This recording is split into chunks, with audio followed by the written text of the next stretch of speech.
Digital apps that use QR codes to confirm vaccination status or passports are used in New York, California, and Louisiana, with as many as 30 states planning to roll them out. Journalist Judith Levine has handed over her paper vaccine card to dozens of gatekeepers, but says she won't be getting New York's digital Excelsior Pass despite her fully vaxxed and boosted status. According to Levine, when citizens' biometric data becomes married to technology, both the potential profit and ambitions of tech inflate without limit. Judith joins us now to expand on this. Welcome. Nice to be here. Hi.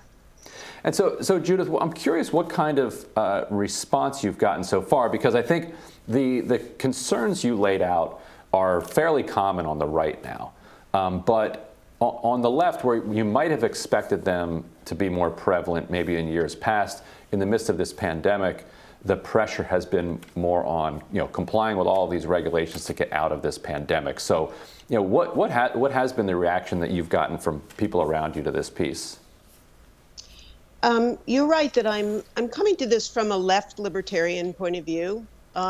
So most of my friends, I did a tiny little poll on Facebook, and most of my friends said they were using the pass. They didn't have any worries about it. They had all kinds of reasons why they did want to use it. It was easier. It didn't wrinkle, all kinds of things like that. But I do have to say that people were alerted when I talked about the potential for surveillance. They're talking about, not just in the United States, but in the EU and around the world, using this kind of digital technology, which they also call ID verification, for all kinds of things, not online gambling, cryptocurrency, and to link these all with medical and biodata databases. And so you could imagine, and in fact, even the tech people are talking about a globally linked surveillance network that would be accessible by, we don't really know by whom. Could be both corporations and the states. So this was once a conspiracy theory, wasn't it? I mean, people were afraid. They've been saying since the even discussion of vaccination that, oh, no, this is going to turn into a passport system. That ended up being the case. Then they said this is going to turn into a digital ID system. Now you're saying that is potentially going to be the case. And it's not just about vaccination. It's going to be about other things as well. This sounds a lot to me like it's inching towards what China uses with its social credit system, where, everything you do is tracked by the government, and then they can sort of decide whether or not you're a good or a bad person based on the activities that they're able to track. I mean, do you think that we're heading in that direction? I'm not quite so virulent a conspiracy theorist as that. It is true, for instance, in Western Australia, there was just a piece yesterday or the day before where the police got hold of the contact tracing apps that they're using there to investigate a murder suspect. So yes, that can happen.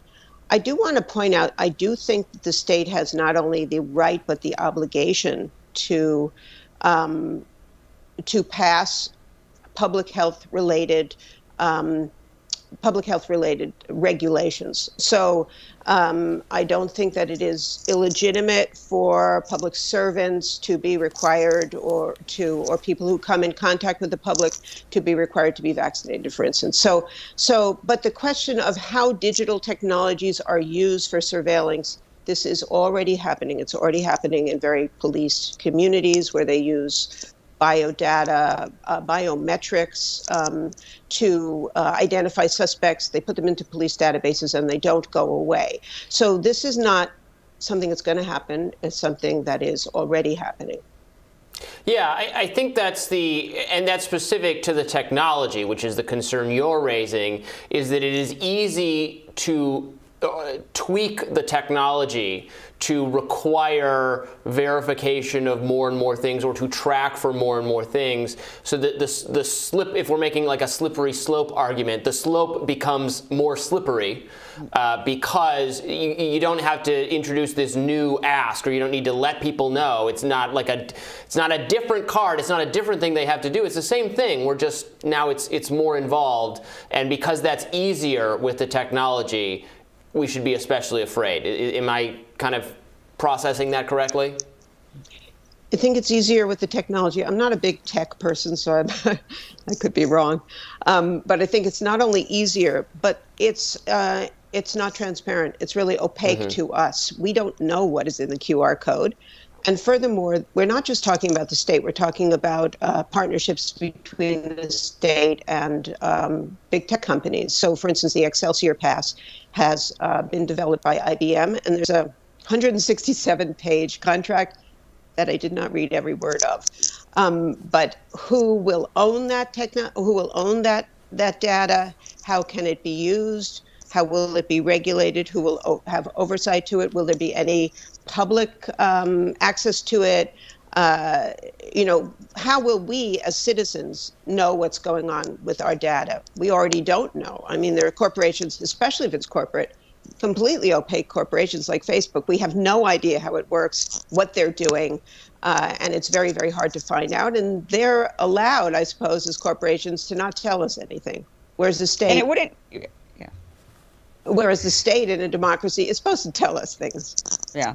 And it wouldn't just be tech companies, I think, that would become greedy and maybe say, oh, this is a great opportunity. It seems like there would be many other companies that would be able to get in on this, like other aspects of Big Pharma, for example, that would say, hey, government, we have a great idea. Why don't we make everybody put it on their QR code that they all received flu shots or that they all received, some sort of other whatever, who knows what they'd come up with, and have that data in that QR code. And knowing that if a person is required to have the data on their QR code, that you're going to end up with higher sales because you're going to get more and more people that need to have whatever it is you're trying to push. And not just Big Pharma, I'm sure that this would cross over to a variety of other sectors that would then use this and say, banking would use this with monetary Insurance. systems, insurance, right? There's a lot of different places industries that would use this in order to ensure that they get higher sales because people are required to show it on a QR code that they have to carry around with them everywhere.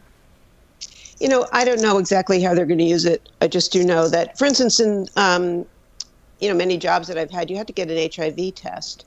I don't know if that's still true, but that was for insurance.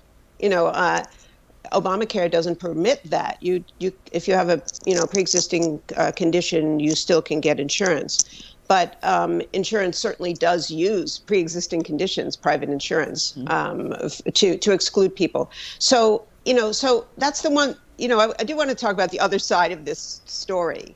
The one side of the story is this. That's gigantic. Big Brother plus the corporation watching absolutely everything we do. On the other hand, we're trying, the pandemic has accelerated a trend that's been happening for a long time, which is that we're becoming less and less in the public. We are mediating all of our communications digitally. We don't see each other so much. We have now decided it's a lot easier to stay home and work and not go to the office. And so the very idea of the social and of the public good is eroding. And the vaccination passport is a passport into that world, which I think is really important for us to promote and to preserve. One side also that I would like to present that is to the positive of something like a QR code, or I know that there's, again, the conspiracy, which I don't know, there's reports of the microchip, right?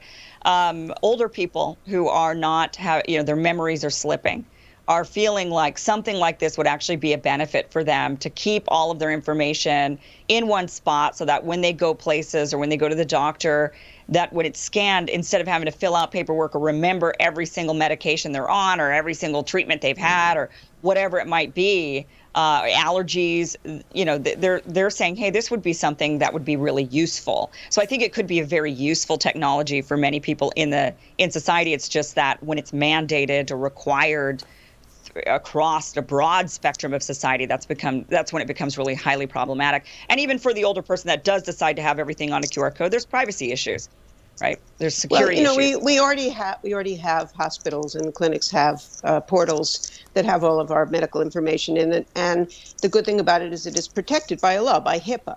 So you can't just get into it. You have to have, multiple authentications and so on.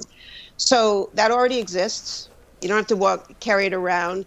I mean, the the state can do surveillance however it wants to. I have a friend who lives in Brazil. She said every single building you walk into, you have to give them your address, your phone number, all of your ID, everything. And you can't walk into anything without giving this. So they don't need a QR code to do this. The problem with the QR code is how opaque it is, how easily manipulated it is, and how easily it can be, fitted into stuff. So, forgetting things, you can write them down.